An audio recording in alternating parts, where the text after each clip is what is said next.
Hey, it's Sean Kidney. I'm the CEO of the Climate Bonds Initiative. As a few of you might know, we're a global NGO devoted to mobilising global capital for climate action. I want to talk to you today a little bit about the scene, the setting, the background to why we're doing this, what we're doing, and a little bit of what we're looking to do. As you know, it started. The big change that our scientists have been talking about for 30 years, that we've been pontificating, worrying about, has started. Climate has begun to turn.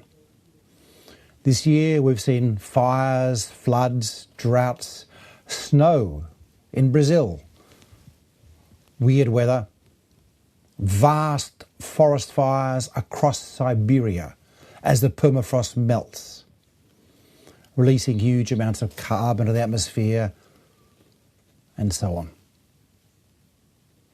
There's no doubt now that the change is underway. Palpably it is. Of course, the pandemic is part of those changes. As those of you who've been following Intergovernmental Panel on Climate Change reading so many years would know, the IPCC Health Committee has been predicting pandemics for some 30 years as something that will rise out of climate change.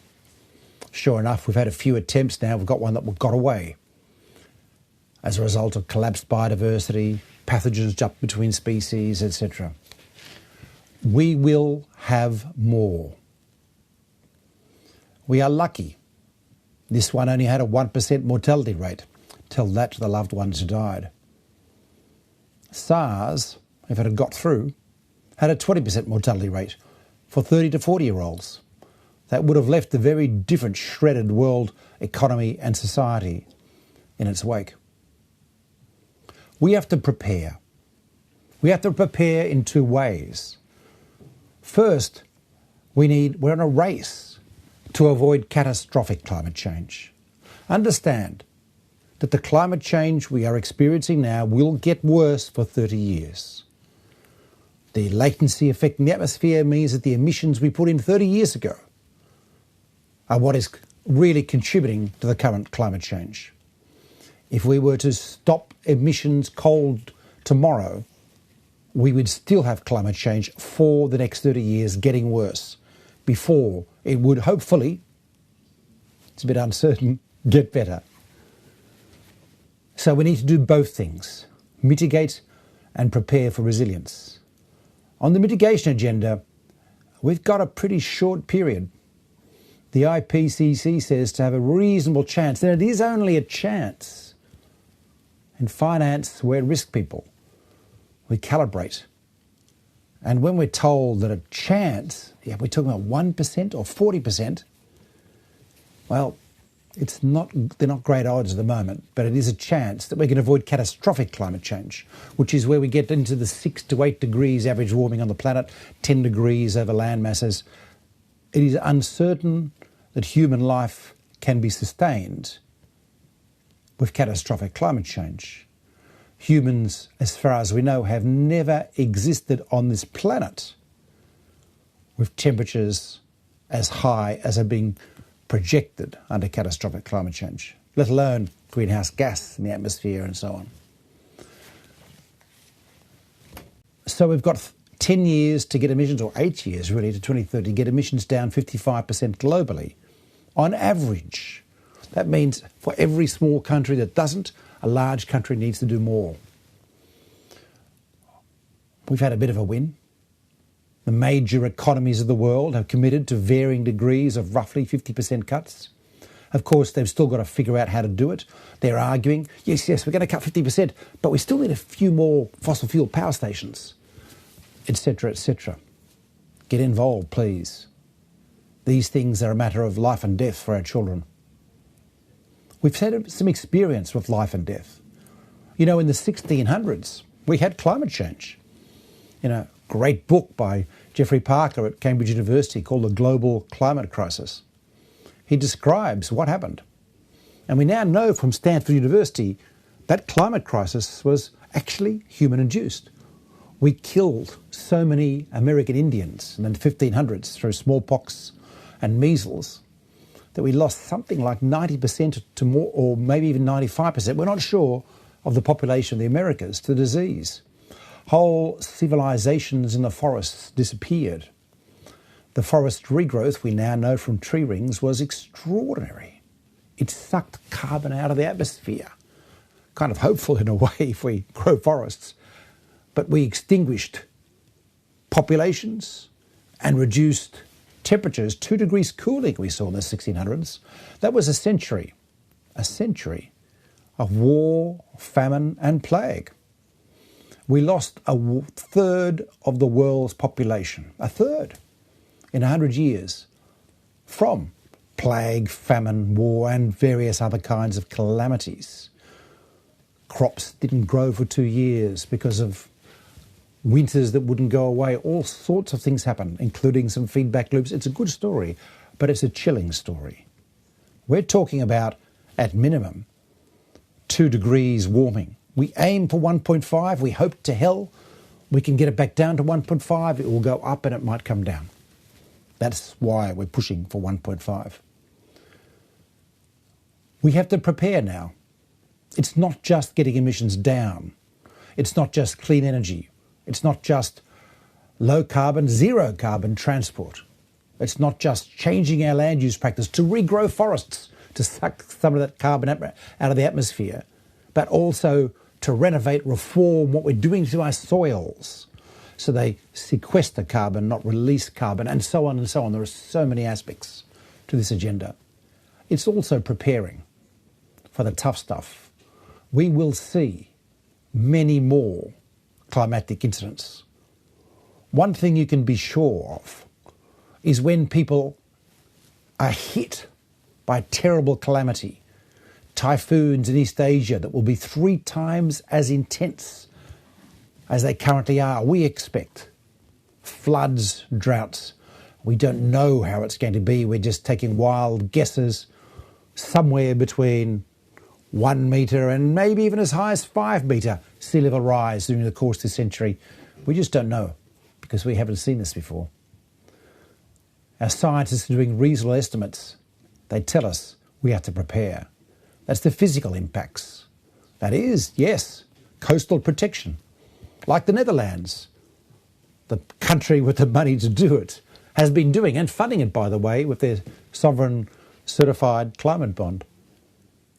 We need to be looking at the social aspects of this.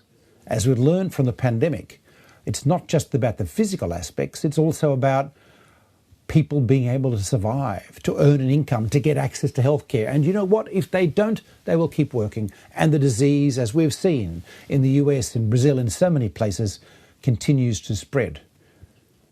People need to be able to feed their children. And in a crisis, that's going to require some level of support. And it's not just going to be able to be support in the rich countries. Pandemics have a way of spreading through borders. We need to be thinking globally. Millions of people on the move from climate disasters have a way of spreading through borders. We need to prepare to support them in those countries. We need to think about how we manage a planet in times of increased volatility, of regular climatic shock. It means figuring out how to better work together, investing in our international institutions. The World Health Organization needs triple the budget, not arguments about cutting the budget. But the UN High Commissioner of Refugees also needs triple the budget because there will be more refugees. We already now have more refugees in camps around the world than ever before in human history. It will get worse. We need to negotiate free passage. We need to actually be able to shift them when they have to be shifted. In the delta of Bangladesh, many people may not be able to stay. Where will they go? It's not just the Rohingya, it's also the Bangladeshis. India has built razor wire on the border at the moment. We've got to be able to manage that. If we don't, we will see implosions. We will see Syrias and Somalias on steroids. we will see, like the 1600s, war, famine, droughts as part of it, plagues. It's a test. Can we work together? Or will we atomise again into fragmented societies that might extinguish the nature of civilization as we know it, as happened at the end of the Roman Empire, for example, where we saw climate change and plagues? Whoa, it's a big agenda. But it's a defining agenda. This is what we're here to do. To learn, to understand, to become the conscious stewards of the planet, not the unconscious, juvenile, destructive stewards of the planet that we are right now. We've had some wins. You know, over the last few years, we've seen dramatic changes in things like energy. Solar is becoming cheap, and will continue to become cheaper. Thanks, to be honest, to the work of the German government in 2001, thank you Green Party, who delivered a feed-in tariff which started driving down the price of solar. And then the Chinese picked this up a few years later. Massive procurement of solar drove down the price, and now the world is reaping the benefits. Strong state action will reap dividends for the whole planet. We've seen the growth of green finance. I mean, that's why we're here today, isn't it? We have a market this year will be approaching, in green and sustainable bonds, $2 trillion outstanding. That's not billion, that's not million, that is trillion. An unimaginable number a few years ago. Of course, it's not enough. We need to see about 50 trillion before we're making a substantive impact on the planet. Well, it'll be more by the time we finish. In terms of shifts of capital to climate solutions, we need to see about 6 trillion a year. Half to mitigation, half to resilience. The resilience proportion is tiny at the moment. Of course, it's not all just new capital. On the contrary, a large part of it is shifting the current allocations of capital to more sustainable outcomes. Less freeways, more mass transit. If we're building water infrastructure, are we building it for 2050 and 2060, or are we building it for the 20th century? There's a lot of shift in capital, in the allocation, the understanding, the planning of capital that will be represented in that 6 trillion a year. But it will be 6 trillion a year. We're probably at about 1 trillion a year now. We hope to see green bonds getting to 1 trillion a year. Well, it'll be 2023, but I'm pushing for next year. Help me get there. That gives us hope. As the seas rise, the green bond market is rising faster and faster and faster. That's good news. Of course, we know we have the capital to do all of this. In the world we're going into, public sector balance sheets will be constrained by the fact they're going to have to deal with emergencies again and again. Hurricane Ida's in the US will become normal in every country around the world. That means that wherever we can tap private capital, and we have more than enough private capital in pension funds and insurance funds around the world, we need to, so that we can save the budget to deal with the crisis that happens year in and year out, a bit like the pandemic happening every few years. So as we do that, we can mobilise that capital. And you know what? That capital wants to be mobilised, 100 trillion or so, in institutional investment hands around the world, has said that it's worried about its long-term sustainability and the sustainability of the economy and the society. We see coalitions popping up, Climate Action 100, Net Zero Asset Owners Alliance, and more and more and more. Great, fantastic. We've proven with that green and sustainable bonds market, if we design investments for that sector, they will invest. This market is growing 80% this year. And it's not a tiny market anymore, it's a large market. And it will keep growing. So we have proof of concept. We know the capital's there. We know the solutions are there. When you start digging around, you will find in every sector there are mature solutions ready to go. Of course, they need financial structuring to make sure they're viable and pay a return to the pension funds that will invest. Of course, they need deal flow and they need capital. But they are there. And at a time when large slabs of the world's capital is invested in zero or negative interest rate German bonds or Japanese bonds, how lucky are we? We have this vast, somewhere between $90 and $100 trillion of investment to make in shifting to a clean, green society, a resilient society, and we have the capital sitting over here in the wrong place, not earning enough money. It's just got to shift. That is the role of the finance sector. That is our role. That's our mission, to contribute to this solution, to make sure the capital flows to the right place. Sustainable returns for sustainability of the planet. It's not a hard ask, is it? And we've shown we can do it. The investments will be everywhere. In cities, we need efficient buildings. Hey, we've got some crazy things happening. In the last 10 years, we built nearly as much air conditioning capacity in the world as with renewable energy capacity. This is lunatic. All that energy being used by air conditioners stuck on the side of buildings around the world. We can shift this by designing and rolling out and promoting super efficient air conditioning and district air conditioning and various things to get down the energy, and buildings that have better insulation. In hot countries, we may have to go underground. In the Gulf, we're going to see temperatures of weeks of 60 degrees Celsius by the time we get to the mid-century. How do we prepare our built environment for that? Well, thermal properties of ground could be really good. We know in industry we have to transition industry from high carbon to low carbon, steel, cement, manufacturing, chemicals, all of these things now. Not in 2040, not in 2030, it's got to start now. Everything has to start now. But the opportunities, well, join our hydrogen session on Friday, I should say, and find out about the kinds of opportunities that are presenting themselves.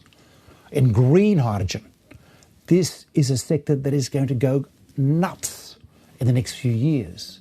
We expect to see high volume, low cost green hydrogen being ubiquitous by 2030. And at that point, you're going to say, why would I want gas if it's fossil fuels? Look, I can't confirm, nothing's certain, but the futures are now presenting themselves and they need to be delivered with capital investment and sensible management and, of course, the financial services. The banking sector, committed to green, can achieve. In resilience, there will be property investments, there will be city investments, there will be agricultural investments. It's a lot to be done. More than enough to keep the species occupied for a few years, to keep humans fully occupied for a few years. I'm hopeful. I'm hopeful because we know what to do. And I'm hopeful because the capital is there and it wants to go green. The problems look vast. The opportunity is equally vast. If we invest all of this, well, this will be the largest investment boom in the history of humanity. It'll make China in the 1990s and 2000s look like small beer. And that will create jobs. And that will create the opportunity for a better life for all our citizens around the world. That's how we'll do it. On the back of energy, but we've got to do a few things. We do need to get better at collaboration. I said, building up UN organisations, thinking about new ways the world can work together. Your mission, our mission. If you're an investor, please do more. You're already working on this to shift your portfolios to green. But remember that shifting your portfolios could end up being shifting the deck chairs in the Titanic. We do need to get the Titanic, the global economy, to shift course. So look for ways to work with your other colleagues and other organisations like climate bonds. This will be a big part of our work next year to shift the whole ship, to change the economy so all investments can become sustainable. Support governments and corporations that have the requisite ambition, and really be careful about the requisite ambition. Lack of ambition will kill us. Adequate ambition will save us. Support them, invest in them, even if they're starting way over here, like some of the world's highest carbon emitting companies who are now beginning to grapple with the change. Support them through that change. Banks, we need deals, folks. We need a lot of them. We need your clients to understand the opportunity, the necessity, what a transition looks like. We've got a few banks. Some of the interviews from our sponsors during the course of this conference are like amazing. When we have Chuko Muna from JP Morgan talking about what they're looking at doing, fills me with hope. Val Smith from Citi fills me with hope. Credit Suisse, Marissa Drew, BNP Paribas Asset Manager, Mizuho, these banks are wrestling, are grappling, are committing to the change. Hey, let's watch them and make sure we continue to push them.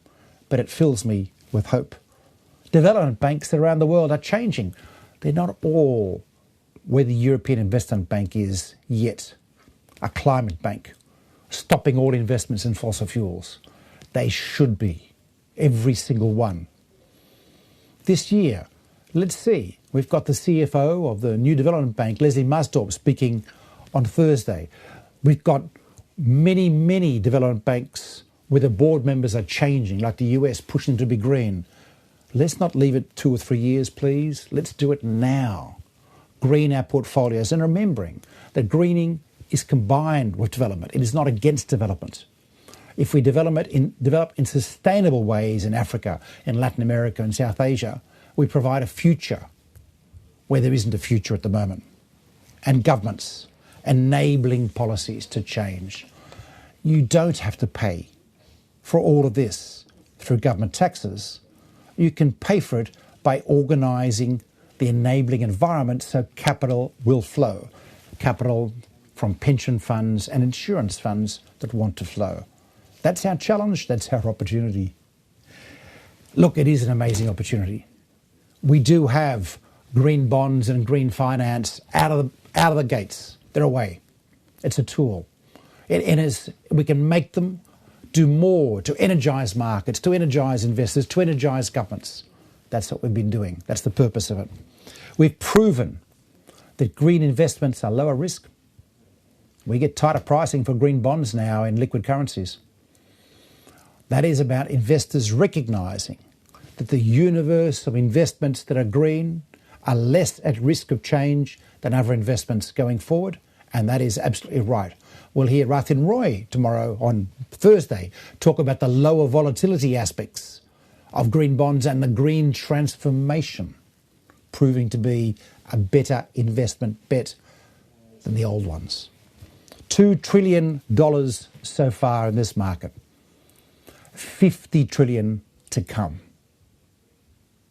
There's a way to go. It's a good start, but there's a way to go. We need to make the money flow. It's our opportunity to make a real difference. It's our necessity. I mean, if we don't, we're kind of stuffed, really. But if we do create a future that our children can be proud to live in.